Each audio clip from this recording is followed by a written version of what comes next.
नीलेश जोगी Excel channel में आपका स्वागत है। आज की वीडियो में हम देखेंगे कि एमएस एक्सेल में एक ऑप्शन होता है फॉर्मेट पेंटर। तो फॉर्मेट पेंटर का उपयोग हम किस तरीके से करते हैं, इसका क्या क्या उपयोग होता है, किस तरीके से ये उपयोगी है और आपके काम को ये कितना आसान बना सकता है। तो ये ऑप्शन आप देखेंगे फॉर्मेट पेंटर का। तो ये फॉर्मेट पेंटर क्या होता है, कैसे उपयोग होता है, इसके बारे में मैं आपको बता देता हूँ। आमतौर पे क्या होता है, एक्सेल के अंदर हम जब किसी भी टेक्स्ट की फॉर्मेटिंग करते हैं, किसी भी टेक्स्ट की या किसी भी नंबर की फॉर्मेटिंग करते हैं, तो वही फॉर्मेटिंग हमें किसी दूसरे सेल के ऊपर भी अप्लाई करने की जरूरत होती है। अब जब हम अगर दूसरे सेल पे भी अप्लाई करेंगे तो हमें वापस वही की वही प्रोसेस करना पड़ेगी जो फॉर्मेटिंग करने में हमने पहले की थी। तो हमको डबल मेहनत ना करना पड़े, उसके लिए ऑप्शन होता है फॉर्मेट पेंटर। अब फॉर्मेटिंग क्या होती है पहले वो समझ लीजिए। फॉर्मेटिंग का मतलब ये होता है कि जैसे हम जब किसी भी टेक्स्ट को कलर करते हैं या बैकग्राउंड कलर करते हैं, टेक्स्ट को बोल्ड करते हैं, इटैलिक करते हैं या उसका साइज इंक्रीज या डिक्रीज करते हैं, फ़ॉन्ट स्टाइल चेंज करते हैं, ये सारी चीज़ें क्या होती है, उसकी फॉर्मेटिंग होती है। मगर क्या होता है कि जब हम एक टेक्स्ट पर फॉर्मेटिंग करते हैं और जब दूसरे पे भी करने की बारी आती है तो फॉर्मेटिंग में अंतर आ जाता है। तो इसके लिए फॉर्मेट पेंटर का उपयोग किया जाता है। फॉर्मेट पेंटर में ये होता है कि अगर हम जैसे ये फर्स्ट टेक्स्ट है, इसके ऊपर जो भी फॉर्मेटिंग अप्लाई करेंगे वही की वही फॉर्मेटिंग हम किसी अन्य टेक्स्ट पर भी करना चाहे तो कर सकते हैं। तो मैं इसका प्रैक्टिकल उपयोग करके आपको बता देता हूँ। जैसे मैंने लिखा है, समझ लीजिए स्टूडेंट्स 1। स्टूडेंट 1 को मैं क्या करता हूँ, इसका टेक्स्ट इंक्रीज कर देता हूँ, यानी कि फॉन्ट साइज इंक्रीज कर देता हूँ, बोल्ड कर देता हूँ, इटैलिक कर देता हूँ, अंडरलाइन कर देता हूँ और इसमें कुछ कलर भी दे देता हूँ इस तरीके से। अब ये जो टेक्स्ट के ऊपर मैंने फॉर्मेटिंग अप्लाई की है, इसी फॉर्मेटिंग को मैं क्या चाहता हूँ कि स्टूडेंट 5 जो है इसके ऊपर भी ये फॉर्मेटिंग अप्लाई हो जाए। तो उसके लिए हमें क्या करना होगा, हम सबसे पहले जिस टेक्स्ट से फॉर्मेटिंग को कॉपी करना चाहते हैं उसके ऊपर हमें क्लिक करना है। जिसे क्लिक कर दिया, उस पर हमें जाना है फॉर्मेट पेंटर के ऊपर।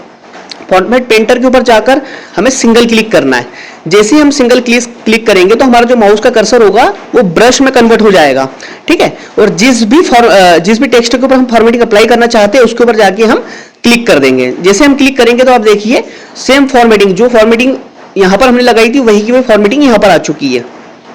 अच्छा, आप देखेंगे माउस का कर्सर वापस नॉर्मल हो गया है। जैसे हमको अगर सिंगल बार कहीं पर फॉर्मेटिंग करना है तो हम क्या करेंगे, यहाँ पर सिंगल बार क्लिक करेंगे।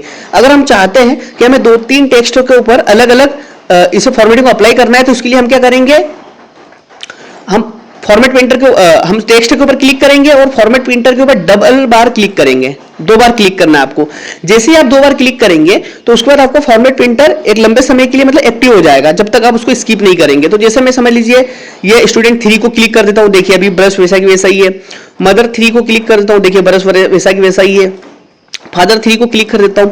उसके बाद अगर आप चाहते हैं कि कोई एक रो या कोई सेल या कॉलम एक साथ में सेम फॉर्मेटिंग लग जाए तो आपको क्या करना है कि जहां से आप चाहते हो वहां पर क्लिक करना है और नीचे तक सिलेक्ट कर लेना है, ठीक, और छोड़ देना। देखिए सभी तो सेम फॉर्मेटिंग अप्लाई हो जाएगी।